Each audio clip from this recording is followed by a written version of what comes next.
We'll be very nice and not name the executive who almost took a nap on Shonda Rhimes. I won't say it. I'm not saying it, but he almost slept on Shonda Rhimes.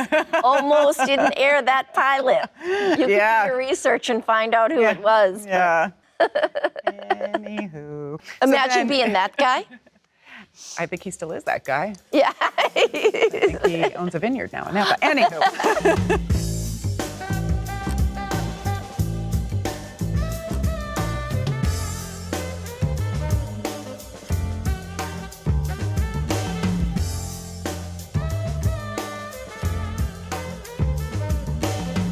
Rock, paper, scissors, shoot. No, you. You start. You're more professional.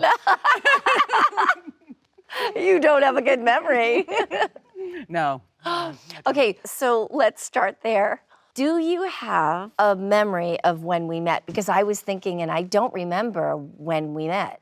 I don't have a specific memory of the first time, but I remember that first week before we started filming the pilot. And I remember Peter Horton had us doing all those actor exercises. Didn't we do the falling back and the trust falls? I forgot. And then we sat in a circle and laid our heads in each other's laps and I don't know, it was all trust exercises. That's right. Yeah. Good memory. It was nice.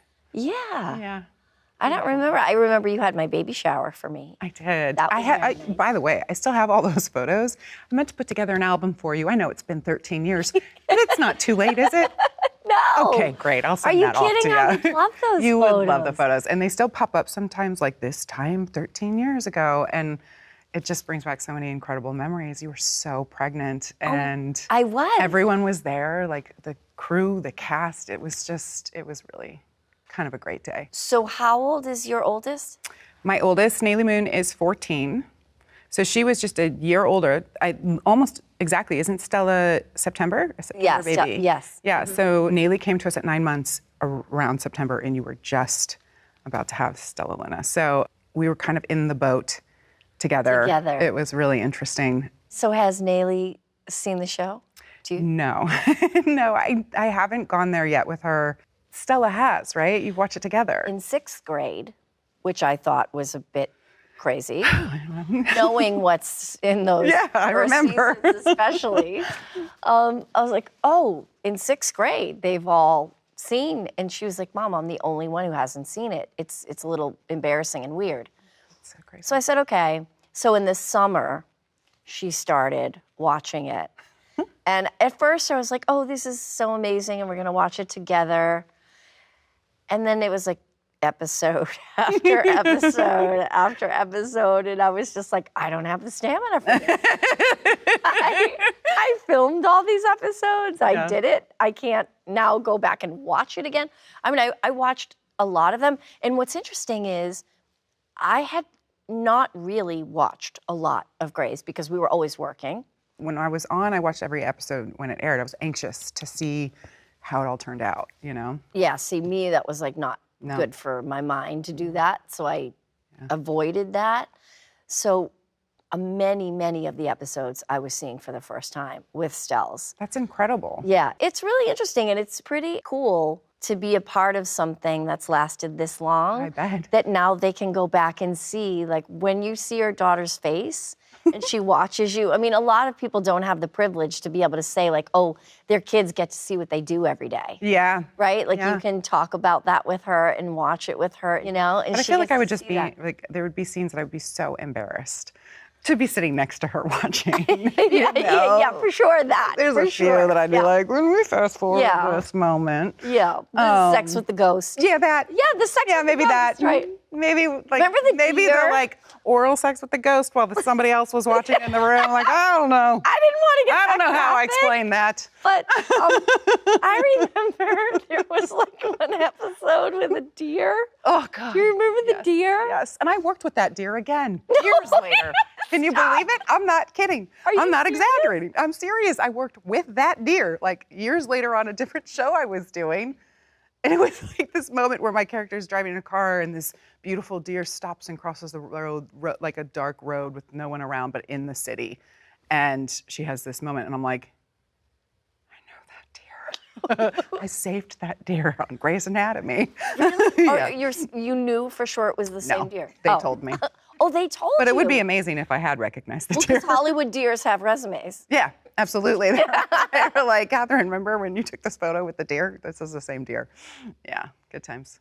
We also had a lion on the show once, too. I don't think I was there for that. There was, I don't know what episode or what season, but there was a scene with Meredith in a car, and a lion just crosses the street. Why? I don't know. Neat. Wow, incredible. Yeah. The imagery, just gorgeous. 19 seasons. I'm surprised there isn't a giraffe. I mean, Good times. really good. Yeah, for sure. It's definitely a way to make a living. For sure. Yeah. Very serious way. Yeah, really serious work. Very serious. When did you know that Grey's was a hit? The first indication was, do you remember we filmed the whole first season? Yeah. It was going to air on Sunday night after Desperate Housewives. That's right.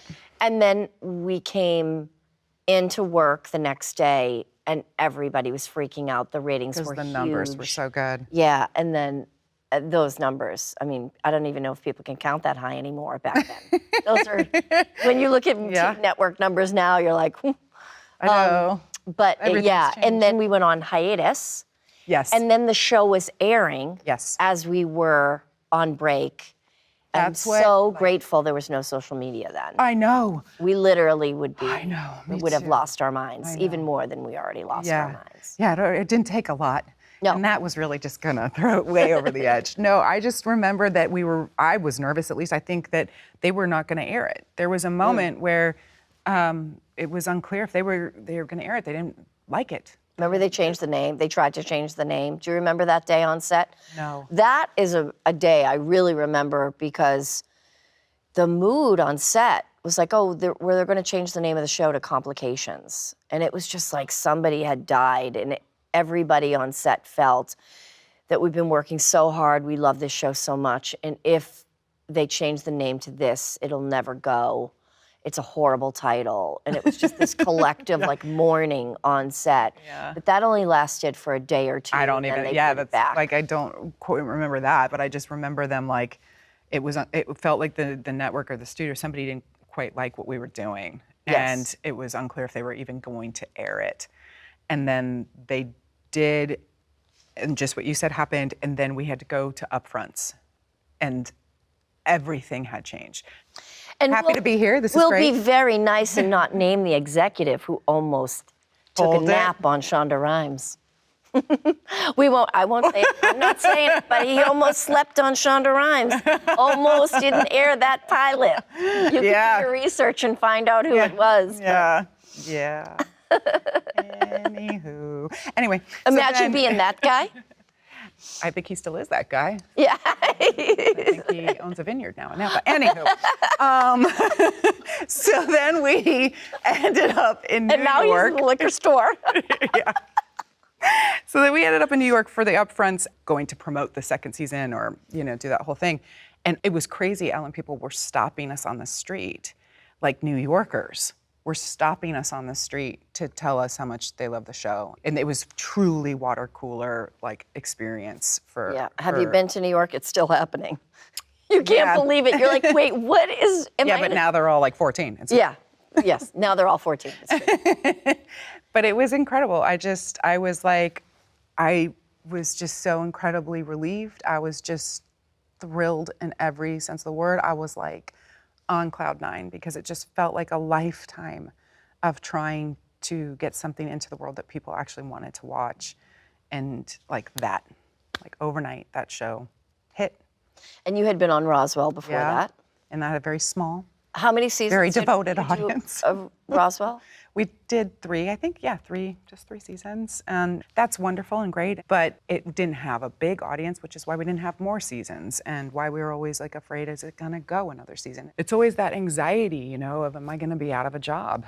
And Grey's turned it all around, literally overnight. And it wasn't overnight for any of us, but the success of the show was almost overnight. which is crazy. Yeah, that anxiety is why I stayed for so long, is like that thought of all actors have that, figure out when the next job is and where do I have to go and where. Yeah, Yeah, and you are, like, as soon as one ends, that you're out of work. Right. And you might feel confident that you'll get more work, but you are in the moment out of work. So you better be prepared for that, you know, and that's the nature of this particular job. Yeah. But like, do you feel with Meredith, like, are you letting her go or is she coming with you? Oh no, I have been on the show so long, I'm happy to let that go. Yeah. You know, we're past that point. The truth is, what becomes challenging is, for me, I really need to make sense of things. Mm-hmm. And I really need to see evolution and growth. Mm-hmm. And with network television specifically, there has to be some consistency for the audience. The audience wants familiarity. The writers get stuck in the consistency of something, and it's harder, which we have such an incredible fan base. They're so loyal. They'll literally come along with us no matter what we do. Mm-hmm. I think it's okay for Meredith to stop making bad decisions or, you know, be able to, like, one of my frustrations is sort of the Nick and Meredith of it all. Scott Speedman plays Meredith's love interest. Nick Marsh, and I love Speedman, he's fantastic. And somehow Meredith can't figure out how to make a relationship work still after all this time. Yeah. And I guess if she were to make it work, then where's the conflict? Where's the drama? You know, there has to be conflict. And it's not that I don't think there shouldn't be conflict. There should be conflict. I guess I just have different ideas about what the conflict should be. What that looks like. Yeah. I called, you know. I know. This has been a lot. A fire, living in a hotel, moving. No, I know it's been a lot, but what was your plan? You're just gonna leave and not call me back? And you're gonna move across the country without a conversation? I don't get that. Felt so happy to be able to step away. Yeah. And felt like I accomplished something incredible everywhere. did. As I'm sure everywhere you go. I mean, Yes. people just run up to me and say, I love you. And Yeah. it's weird and strange, but it's just love coming at it's me. so lovely. And it's, what I find disconcerting is how young those people are that are coming up now. I didn't understand what was happening. I was like, I don't understand how you've even seen this show. I don't think you were alive when we started it. Right, You Netflix. know? Netflix. And it took me a minute. I'm a little slow. But I finally figured out, like, oh, they're streaming it on Net. That's why they're watching it on Netflix, this younger generation. And I had this girl, I had just had Joshua. So maybe I didn't look my best, all right? I literally just had him, but I was in the liquor store. Again, I just had a baby. I needed some wine. And this man comes up to me and goes, excuse me, I'm so sorry, but my daughter is such a, you know, she's kind of freaking out over here. Would you mind talking to her for a minute? And I was like, yes, of course, sure. Come on over, honey. You know, and she goes, are you, do you know Grey's Anatomy? And I was like, I do, yeah. And she goes, do you know Izzy Stevens? And I go, yes, I do. And she goes, are you her mother?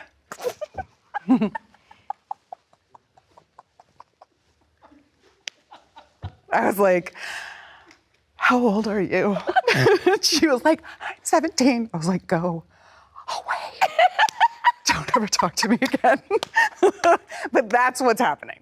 I mean, thankfully that hasn't happened again, but it's 17-year-olds and 15-year-olds and, you know, seriously kids that were not born when we started the show coming up and going, oh my God, are you the girl on Grey's Anatomy, right? And it's shocking and wonderful and lovely and adorable that they love it so much, but they do. I mean, perhaps there are other shows that have had that kind of rebirth with a younger generation, especially because of Netflix and that your ability to go and stream something that A lot of them. Friends. Oh yeah, Friends, of course. Gossip Girl is a big one. Really? Kids love Gossip Girl. That's what Stella's watching right now. I don't know. I watched that when it was on, and I don't want Nayli to know that kids can do that kind of stuff. Oh, she's gonna find it on TikTok. I'm sure she already is well aware. She's gonna know. I prefer my bubble. Have you seen Euphoria? No. Oh. I mean, no. We are that's- definitely not watching that. No, That's no. very upsetting. I tried, and it's a no. No. So, okay, so this is a real thing. So my daughter and her friends, they sit around and they're like, oh, she's a pick-me girl. Oh my God. like, is that what that means? Yes. So I'm like, what's a pick-me girl? Oh no. So they were like, Pick me. girls who are like, Choose me. pick me, choose me. And I'm like, hello, do you know who invented the pick-me girl? And listen, incredible. I don't know if you remember that I fought that speech so hard. Yes, I That's do. another really interesting thing about life is some things that I was so against. And I was like, why would I beg a man? I can't beg a man on TV. I This know. is so embarrassing. It's so hard, right? And then it turns out to be one of the most successful scenes or the most famous was scenes beautiful. ever. So pick me. Choose me. Love me. I didn't know Yeah. that that's what that meant because my daughter has said it to me. And I said, Oh. what does that mean? She's a pick-me girl. And she goes, well, she's just wants a lot of attention and wants people to pick her, choose her. And I was like, oh, and it didn't register. Right. And now I'm like, it's crazy. It's crazy when art starts to bleed into your life. Do you remember the scene? I remember my mom called you after you'd done a particularly complicated, difficult, emotional scene and had called to tell you how proud of you she was and that she thought you did just such a beautiful job with it. And I was talking to her about it recently because she obviously, hope she says hello, by the way. I She love just loves you. Nancy so much. But Nancy should have her own show. yeah, we've joked about her having a podcast or something and she wants to call it Just My Opinion. And I went, please don't do this. It will end everything. Anyway, but I don't remember. I said, Mom, what scene was it? And she was like, I think it was with her mother, on the episode with Kate. Do you remember? I don't remember, but I've always had an incredible relationship with your mother. Yeah. We've always gotten along great. Yeah, she just loves you. My mother loves strong women. Yeah, she is a hoot. She's amazing. Yeah. Your mother. Well, she just loves you. And there's so many wonderful things that came out of the show, those kinds of relationships. And we did have a lot of fun, sometimes too much fun. I remember Friday nights were sometimes a little too much fun. Fraturdays. Yeah. With you have to understand, people, you have to understand. It's a Friday night, 2 a.m, and you gotta run real cow bowel. Does anybody know what running cow bowel is? Yeah. See, it's the intestines, and you have to find Judy dolls. That's Remember right. Judy Oh, dolls? Jesus, yeah. But we used to use, this is terrible, and Katie would always advocate and try to speak up and say things, but we used a lot of real animal parts in the surgeries back in the day.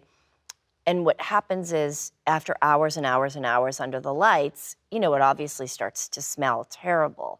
You're wearing a mask, so that helps. But it's just not the most pleasant experience. And your feet are tired, and you're staring at this cow heart and bowel, and it's just Brains. Yeah, I just remember by I want to say season 2, we would become so desensitized to it in a way that we would take our second meal and we'd be standing on our marks, eating ramen over the cow intestines. They'd be like, okay, we're ready to go. And you'd be like, okay, hey, thank you so much for looking for the Judy dolls, we just stopped caring. It was that's when you know that you're like, I need a break. Things have gone too far. That's actually the one place in the OR is when memories will come flooding back to me. Yeah, that's so interesting. Yeah, we had a lot of fun. And I think every one of us sort of ended up on that table, didn't we? Yeah, for sure. I think every one of us. On it many you were the times. first patient of Seattle, first doctor that became a patient of Seattle Grace, right? Mm-hmm. Did I get blown up? No. No, you didn't blow up. I almost blew up. You almost blew up, Katie. But Kyle Chandler blew up. But then he instead. blew up. Yeah. No, he didn't blow up. Oh, no, he did blow up. Right, he blew up. He blew up. Yeah. And then Sandra, Yeah, I think, ended up in the hospital bed because she had a utopic, how do you say that? Ectopic pregnancy. Right. I remember that because I didn't even know that kind of thing could happen. Kudos to Shonda Rhimes for talking about that stuff. Yeah. No, kudos to Shonda for changing the entire dialogue of network television at a time that really didn't have women in those kinds of roles or positions in the story. Didn't have as much diversity. I was young. I wasn't paying that much attention. It felt like a job, but a great job, but a job. I didn't realize it was as impactful, as it kind of was. Hindsight is 20/20. Yes, always. It gives you great perspective, and it's definitely a gift to have that. There's so many memories, so many really good memories, so many times where we laughed so much and so hard, and the crew was so mad at us because we couldn't pull our shit together to get through a take, I remember the prom. Yes. That prom, sleeping on the floor of the hospital. Of that VA hospital in Northridge. Yep. I remember cutting the LVAD wire. Oh, yeah? In that room. That was on where you were set. filming that scene. Meredith wasn't in that scene. That's right, you come in after. But I was like standing in the hallway when you were guys, and there was like, no one actually even wanted you to do that scene. We were like, no, let's change it. Like, let's do anything to change it. Let's not actually film this happening. I just that whole storyline was so intriguing to me, and it was really fun. It was fun to do, and Jeffrey Dean Morgan is a dream to work with and a great guy, and that was all really fun. And I wanted so badly to nail that scene, right? I just wanted it to feel the way it was written on the page. I wanted it to be as heart-wrenching and all of the things. And I don't usually do this as an actor. I don't do that whole go into the dark place and listen to the the music that's gonna tear my soul apart and think about all the things in my life and the worst was that I really went there and recalled, because I was 7 when my brother died, but we were in the hospital for a week, and I don't enjoy thinking about that much, or that week in the hospital, or him in that bed, but I chose to do that for that scene, and I don't think I would put myself in that headspace again to achieve that. I think I would try harder to just act it, Well, but those moments are what made the show as iconic as it is. Right. I think that's why it's still around. Yeah. Because of the foundation that we laid was so strong. Well, you're all welcome. I think it was, albeit painful, but worth it. Yeah. Because art is always worth it. Because people watch that scene and it's cathartic for them. They feel something, I'm sure.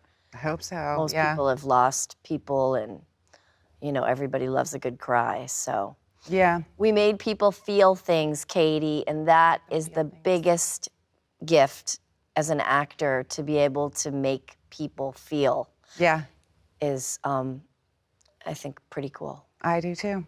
I think it's the point for me, at least. I just want to go out there and do that. Yeah.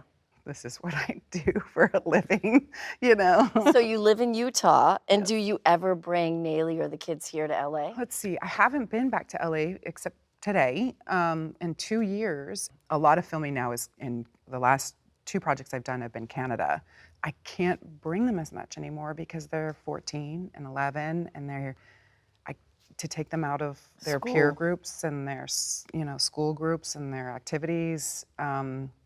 They're just not down for it in the same way they used to be. It kind of breaks my heart. Yeah, for sure. It's got to be. It's lonely. It is a very gypsy-like lifestyle, but now with the kids and being a mother, it's I don't want to go alone. And I did go alone for all of Firefly Lane, and it was brutal. And I'm parenting via FaceTime. And at one point, I didn't even have my dogs.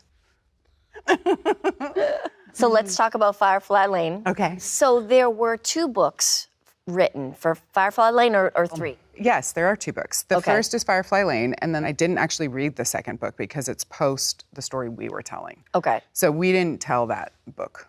We didn't get into that story. But yeah, it has a very definitive ending. Kate dies. So, shit, I'm so sorry. Did I ruin that for everyone? It's brutal. But it's so brutal. The amazing thing about streaming is there is a beginning, a middle, and an end. Yes. Which is, on network television. The challenge is... Yeah, you don't know. You have no idea going into network, are we going to have the opportunity to really tell this whole story, or are we going to end before we could begin?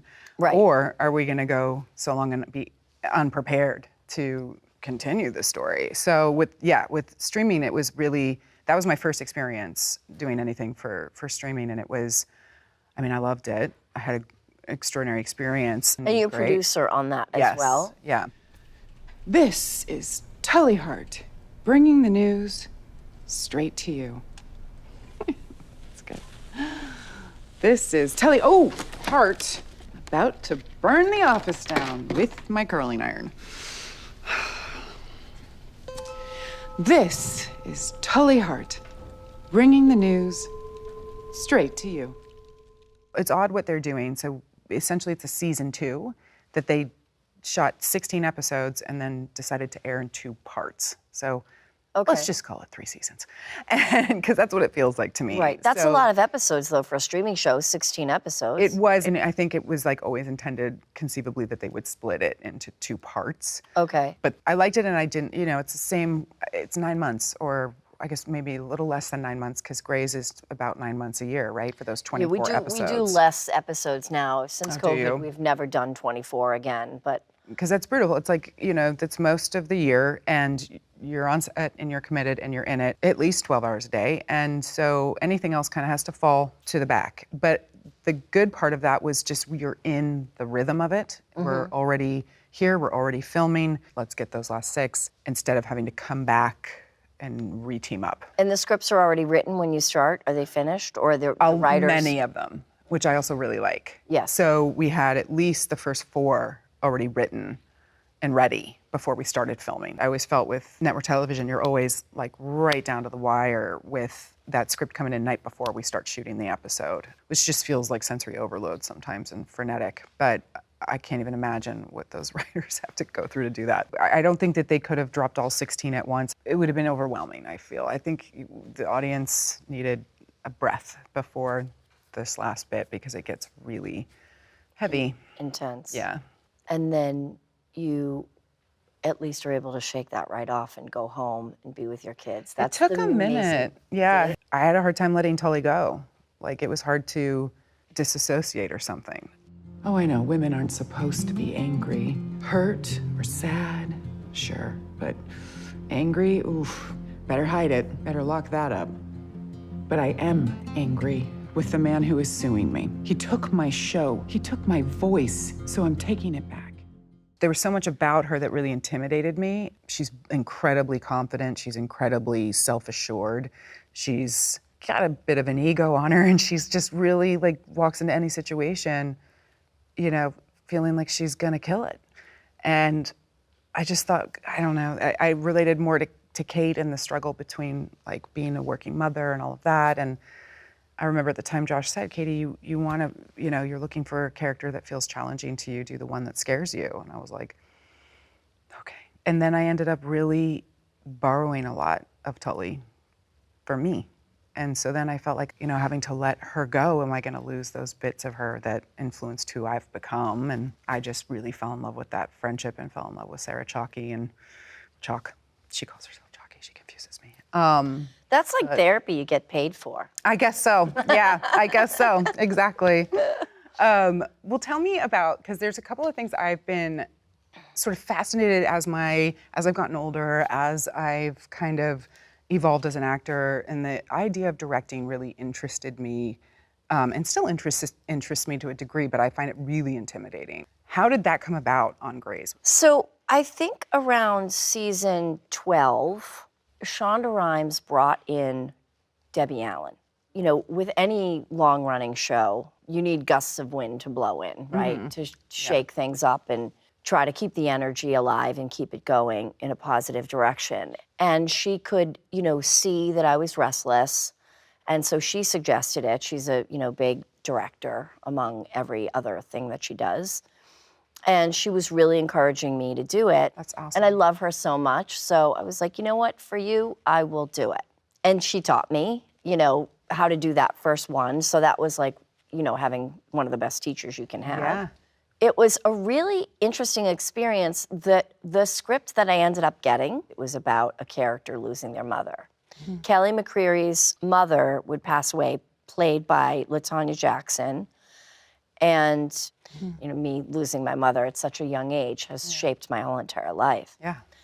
So I was like, wow, this is kind of wild. It was a really amazing episode, and to her credit, Shonda let my cut air.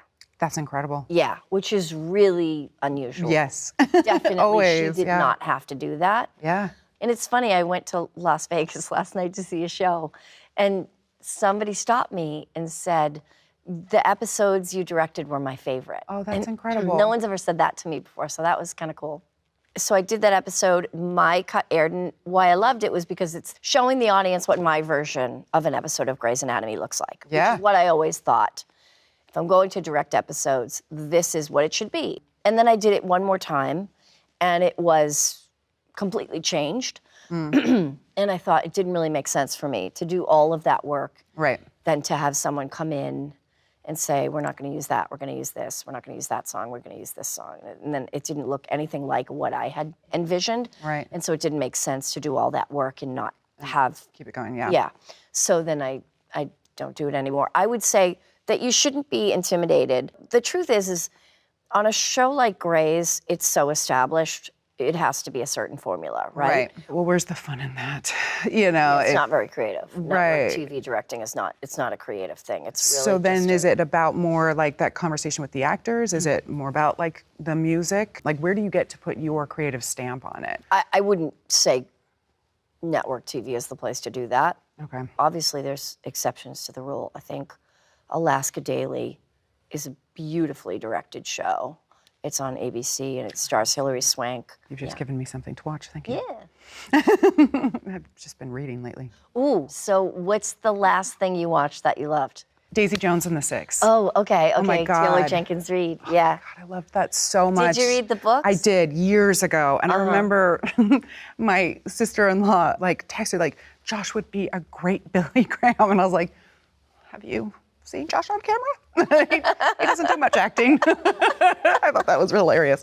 But so I was really intrigued to see it actually on film, and I thought they did such a beautiful job with that. I was riveted. I loved it so much. And no, I did not watch that with the kids. I mean, because I'm always looking for something that we can watch as a family. I mean, we've got some big age, differences. I did watch Ginny and Georgia with Naylee, but I had to stop it a lot. Right, we're gonna fast forward through that part. Or just even be like, can I explain this moment to you? Because, I didn't watch it. It's great, I loved it, it's really fun. And I actually loved watching it with her because I felt like it gave me an opportunity to do some guidance through TV storylines. It's my favorite way to parent. But it's not for Adelaide, it's not for the 11-year-old. And my 6-year-old, of course, is not gonna watch it. So there's not a lot we can watch together aside from animated, but what do you watch other than Grey's with Stella? I don't watch a lot with Stella, except, we were watching Grey's. I loved White Lotus, which I didn't let her watch. I thought that was amazing. Did you watch it? I watched like the first maybe 4 or 5 episodes, and then I don't know why we stopped. We must have You been have traveling. to watch season 2. It's so good. Okay. And then the other perfect show was a show called The Offer. And I can't believe it's about the making of The Godfather. Oh my God, yes. Did you watch it? Yes. I can't believe every single actor on that Yes. show didn't get every award nomination. I just thought they Agreed. were so They were incredible. good. And so was our Justin Our Chambers. Justin Chambers Oh my played God, he was Marlon Brando. so good. He was so good, and like he literally looks just was- like him. it And I've was eerie. always said that. We've always said that about him. Yeah, we kind of always did the sort of like, you're the Marlon, Yeah. like that's crazy because he really nailed it, and it was so fun to see him in that role. It was really a great good. show. Yeah. So those are my 2 favorites recently. Excellent. Okay. So yeah, Ellen, I mean, it is really sort of devastating for the world that Meredith has left Seattle Grace. Well, this is very thoughtful. And ridiculous, because I'm only going to Boston, and I'll probably be here next week. For God's sakes, Gray, will you just let us toast you? Meredith Grey! First of all, what was it like that last day on set? So it's a little bit of trickery, because I'm not completely gone. What? I am in the finale. Oh my God. The storyline is very cool. I don't want to give too much away, but there's a lot of real research that's changing very rapidly about Alzheimer's disease and about what they believe is the cause of Alzheimer's disease. It's pretty controversial. So Meredith's character left to go to Boston because her daughter needed to go to a special school. And Jesse Williams' character, Jackson, lives in Boston, and he offered her a job to work at that hospital and do research. So the character moves to Boston, and then in the finale, we catch up with her and see what she's been working on. Oh, fascinating. And then I will be making some appearances, hopefully next year. Okay, so we don't have to find completely some time. say goodbye. No, it's not a complete. Okay. It's not a complete goodbye. And I think we've got an interesting story to tell. I certainly think it's pretty fascinating. Yeah. The medical piece of it is pretty fascinating. And then I just have to. I'm going to shoot a show for Hulu. Yeah. So you're going to do that in between. We're going to start that in September. We're going to Okay. start the Hulu show in September. And the working title is The Orphan. Going to be a very interesting role to play. I mean, I haven't played another character in 18 years. Yeah. That's crazy. Yeah. Crazy town. Crazy town. And this one is, it's intense. And so it'll be an interesting experiment for me to see. You know, I'm super excited to do it. I love the team. It's been really fun to develop something new. And, you know, we're just going to cross our fingers and jump out of the plane and pull the chute and hope that shit opens. Yeah, You know? I love it. I love it, but that's All kind of we how can you, I've seen from you that you kind of approach things like that. You don't let much stop you, Miss Ellen. I think that's amazing. No. And it makes me think about the first movie I ever saw you in, and I was sort of just enamored instantly. And I feel like the world was in Moonlight Mile. And then I thought about it and I was like, well, you were working with Dustin Hoffman and Susan Sarandon and Jake Gyllenhaal. Was that at all intimidating? Or Oh, I completely choked my first day on set. I was terrified. And I was just... Really? I can't picture it. I really, you know, it was like Al Pacino's moment on The Godfather when the studio was like, what's he doing? Get him out of there. They were like, what are you doing? We're gonna get fired. You are gonna get fired. I couldn't pull it together. On my first day, I had like a 9-page scene where I'm like jumping in the mailbag, grabbing the cat, walking over here. And I couldn't walk and talk at the same time. I like just showed up in this movie with all these people, Holly Hunter and Susan and Dustin. Yeah, I really choked and almost got fired that first day. They were just like, we got a live one here. Oh my God. Snap out of it, kid. And you did. And then I did. Someone came and talked to me in my trailer at lunch. Oh, I think it was Dustin. And he said, you only need to be good in very small pieces. They're gonna shoot this and they edit it. Right. Stop thinking, because it was an 8-page, it was super intimidating because it was 8 pages. And I was thinking I had to Nail it. nail the through. whole entire thing all the way through. Yeah. And he was like, you only have to be good in pieces. Stop putting so much pressure on yourself. Wow. And that was amazing advice. I give it to people now. I gave it to the new cast of interns that came onto Grey's. Yeah. It stayed with me, that piece of advice. That's great advice. And I'm gonna remember it. and the movie turned out okay. It's it's beautiful. So one of the things that is so obvious about Grey's and why the show has impacted people so much is because we were so emotional, right? We were able to generate so much emotion. And it always results in amazing performances, whether actors are torturing themselves or we're torturing each other. The result is good, and the writers know that. And when Izzy left, there was just so much going on. And it's really hard to show up on set when there's so much, and then there wasn't even social media. There's I know. so much So attention. crazy. Can you even imagine? Because it felt like there was a lot of attention on everything we did all the time. There was. And everything was amplified. And that added to the emotion, and somehow that made the scenes better, and that made the show better, and that made the show more popular. And then Izzy leaves the show. And that was emotional for everybody. Yeah, I think I was like up here, you know, in my headspace, in my gut, in my mind, in my life. I was just vibrating at way too high of a level of anxiety. So for me, it's kind of all a bit of a blur. And it took me years to learn how to deal with that, to master it. Well, I can't even say that I've mastered it. But to even know to work on it, that kind of anxiety and fear. And just, stress is stress. Everybody experiences stress. Everybody goes through those times in their lives. And if you leave stress too long unmanaged and unaddressed, it can be debilitating. But I also feel like, and this is not specific to the character of Izzy leaving, but stress on sets. I know a lot of actors. I hear a lot of stories. I don't hear about a lot of support. Yeah. And that's one of the things I try to do now as a producer, is specifically on Grey's, is try to offer support, try to have a place for people to talk through things, to talk about things, for actors to feel heard. That's huge. Because the anxiety and the stress is overwhelming. Yeah. And actors are typically young and emotional creatures and are meant to just get on with it and deal with it. There's no examples of positivity. There was no one teaching me how to behave. Right. There was no one to tell me this is okay, this is not okay.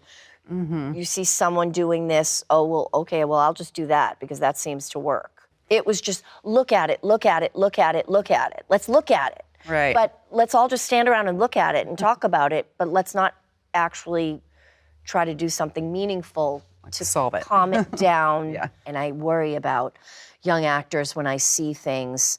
I see young actors on shows or you hear things or whatever, and you just know that there's probably not a lot of support.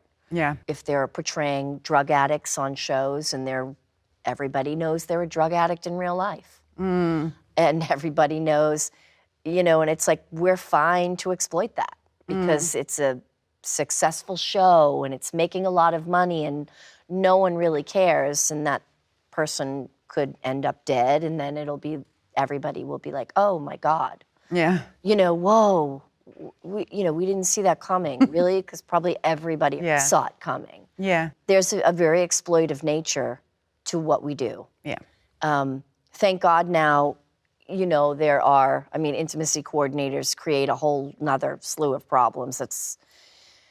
But the intention behind it is good. Yeah. The execution is always sometimes weird because how do you train to be an intimacy coordinator? I had this experience on Firefly Lane. I'm like, I'm an old Hollywood broad, bitch. I know what I'm doing. You don't have to tell me how to make out on camera, okay?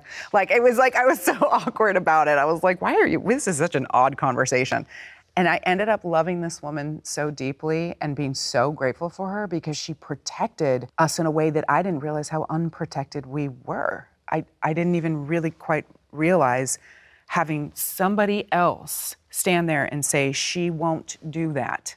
Right. Find another way to shoot it. I was like, or find another way to write it. This is great. I don't have to be the bad guy and she's protecting me. And I was so grateful to her as well because we did have young girls on the set. They were playing Kate and Tully at 14 and 15 and they had, stuff they had to do. There was a rape scene and for her to be there protecting them, I was like, oh, I felt this weight off of me in a way that I didn't feel like I had to somehow find a way to fight those battles for these girls. And, I'm always the bad guy. It's just, people like me to be the bad guy. I like giving them that. We can make each other happy. You know what I love? Not to interrupt you, no, but there's two roles women fit into. Yeah. Victim or villain. I'm always the villain. People will always see you as one thing. And the women who are victims are only victims because they don't have the guts to be the villain. You should write a book. I will do the cover illustration. Unliked. Another super profound thing that someone said to me, my manager, John Carabino, who is a charismatic gentleman and always has very wise words, had a big negotiation and they did a piece in the Hollywood Reporter about it and there was a lot of anxiety around it. And he said, are you prepared to be unpopular? And I had no idea what he was talking about. Yeah. And I said, what do you mean? And he said, well, when this article comes out and they talk about how much money you make, you will instantly become the least popular person on set. No one will be happy for you. Right. So you have to be okay with not being liked. And when you get to a certain level of success, if you're not okay with certain people not liking you, some people are not going to like you. If you can't handle that, then you'll only always be a victim. Yeah, no, that's fascinating. I love that. And I think I was so naive. Listen, I went and I got my soapbox and I put my soapbox down and I got on my soapbox and I had some things to say. And I felt really passionate about this stuff and I felt so strongly that I also got a megaphone out on my soapbox. But there was no part of me that imagined a bad reaction. I felt really justified in how I felt about it, and where I was coming from. So it took me a minute to really stop being the victim because of the reaction that I got and finding and tuning out all that noise, because it's been most of my life, I think most women do, kind of being in that people-pleasing mode. Mm-hmm, it's really disconcerting when you feel like you have really displeased everybody, and it was not my intention to do so, but I had some things to say, and I didn't think I was gonna get such a strong reaction. And so it took me until probably my mid to late 30s to really get back to tuning out all of the noise and going, no, but who are you? Who are you without all of the opinions of who you are? Are you this bad person? Are you ungrateful? Are you unkind? Are you unprofessional? Are you difficult? Are you these things? Because I was confused. I thought maybe I was, and I literally believed that version and felt such shame for such a long time, and then had to go, wait, who am I listening to? I'm not even listening to myself. I know who I am. I don't need anybody to tell me who I am. And there are very few people whose opinion of me really truly matters. And I would say that everybody in this world needs to find a way to let their opinions of themselves be the most important thing that matters. But I think that's difficult. There's going to be people in your life like your mother or your father or your best friend or your spouse whose opinion matters to you about what they think of you. But those are the few for me at this point. And I think that's when I got really comfortable with my role as the villain. It's and amazing. Really enjoyed it. Listen, Disney, are you listening? The most amazing thing about your soapbox and your megaphone is that you were just a little early because they came out with this thing, wait for it, where everybody's got their own box and their own megaphone and they get a blue check. Yeah. It's called Twitter. And everybody gets on their box with their megaphone and they tell everybody. They tell everybody off. Yeah. They tell everybody what they should do, what they shouldn't do, what they should say, what they shouldn't say. Everybody's got an opinion now. Yeah. So you were just a little ahead of your time, lady. Damn it, I should have waited for Twitter. It'd be huge. Because now it's like the irony of all of that noise is we have that noise every day now. Yeah. Everybody's got an opinion. Everybody's slamming everybody. Everybody's criticizing everybody for everything that they're doing. Yeah. But the difference is they're not beautiful and successful, and all of them can hide behind that phone and have opinions. Don't call us this, call us this. Don't address me as this, address me as that. Why did you let this happen? How could you people live this long and let these things happen to you? How did you women let all of this shit go down for so long? There's so much judgment and so much criticism on social media now. You were just one person. And somehow now, collectively, the whole world gets to criticize everything and tell everybody to fuck off. And it's okay. But when you did it, they didn't like me. They didn't like you. Oh, well, what are you going to do? You're too hot, Heigl. That must They be couldn't it. handle it. I tell myself when I go to sleep No, at but night. listen, nobody likes a confident woman. They'd rather you be a woman looking for your confidence than you actually be a confident woman, because that makes them nervous. I think for me, it was 40. I felt this, I don't know what it was, and maybe it's completely psychological, but I just felt that 40 was freedom because I didn't have to be the young, sweet, naive, people-pleasing ingenue anymore. You know, like I'd outgrown it. I don't know about the sweet part. I don't know that I wouldn't describe you as sweet. What are you trying to say? Young ingenue. Gorgeous, ballsy, a lot of amazing adjectives. Yeah. But sweet Yeah, wasn't really that. wasn't in my really lexicon. one of them. Not in those years. And that's No. what people had a problem with. Sweet, they can handle. Yeah. Strong, they can't. It was like I would not trade anything from my 20s back. Absolutely had no idea who I was and what I wanted and who I was supposed to be and who to make happy and, you know, just massive lack of self-confidence. And then Grey's hit and the success of Grey's hit, and I think it was borrowed confidence. You're also a child actor. Yeah. You also grew up on sets being told what to do, where to go, what to say, what to feel, Yeah. what to think, what to eat, when to sleep. Yeah. So the psychological accumulation of that control. Yeah.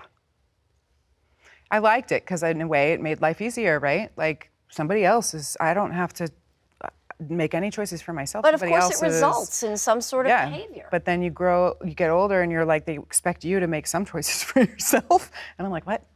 And then Grey's hit and the success happened. And I think that gave me this confidence it was a false sense of confidence. So it wasn't rooted in anything real. It was rooted in something that couldn't and maybe wouldn't always last for me. Do you know? So then I started getting real mouthy because I did have a lot to say, and there were certain boundaries and things that I was not okay with being crossed. If you cannot stand up for yourself in this industry, very few people will stand up for you. So you'd better learn how to, and you better be okay with them not liking you for it. And that's a privilege to even get to that position. But you have to get there even before you... There are so many... I could try to say this, and it just, it terrifies me. It terrifies me for the young girls. It terrified me for Roan and Allie on Firefly Lane. It terrifies me because I understand the position they're in. I understand it. I was there. I get it. I remember. But you have to fight, and you have to be brave. And if it all goes away because you fought and you were brave, then it all goes away because you know what? It will not be worth it otherwise. It will not be worth it. It just won't. It just won't. And if they cannot support our actors and our youth and these kids that are out here busting their ass to make something work and make some story beautiful, if they can't protect them, then I will. And I want them to protect themselves because I don't care if it ends their career. I know they do, but it's not a career worth having if you're bending all the time. The incredible amount of attention that you got very quickly is another thing that is sort of like a disease in this town and in this business where everybody gets built up, built up, built up, built up, built up. They create this thing and then almost wait for something to happen. Not many people would know how to react to that much attention, that much focus, that much pressure, that it all of a sudden went from here to here. Mm-hmm. And it was like, who does know how to react or behave? Who can be the most gracious, perfect person when all that's... No, certainly some people are capable of it. Yeah. Okay. Zendaya is capable of it. Yeah, she's great. You know, perfect and gorgeous. Yeah. And the most gracious young woman and has handled an enormous amount of attention and fame with incredibly impressive grace. Yeah. But not everybody can do that. No. And there has to be some forgiveness or some grace for not everybody being able to handle every situation perfectly. I've certainly never handled every situation perfectly. Yeah. And I'd like to see other people try to walk a mile in your shoes during that time. And let's see how they would have handled it. Well, because you'd literally have to be almost superhuman, like Zendaya is superhuman, I think. clearly. Me and my kids think she's She might be an alien. a superstar. Superhuman. But it's easier said than done, and it's easy to judge until you've walked a mile in those shoes. Well, this was fun. It was so fun. I Yeah. love you. I love seeing your face. I love getting to sit across from you again. It's been 8 years. I don't know, I'm not counting. I'm so Okay. young. I think that's don't perhaps count. the I'm right too busy. choice. I'm Yeah. too busy running circles, running in circles. And Well, thank you. I Yeah. love being here with you. I loved this conversation. I loved what we got to do together. me too. It was so fun. And can we go eat? I'm starving. Yeah. Yeah. We're going to drink too, right? I am.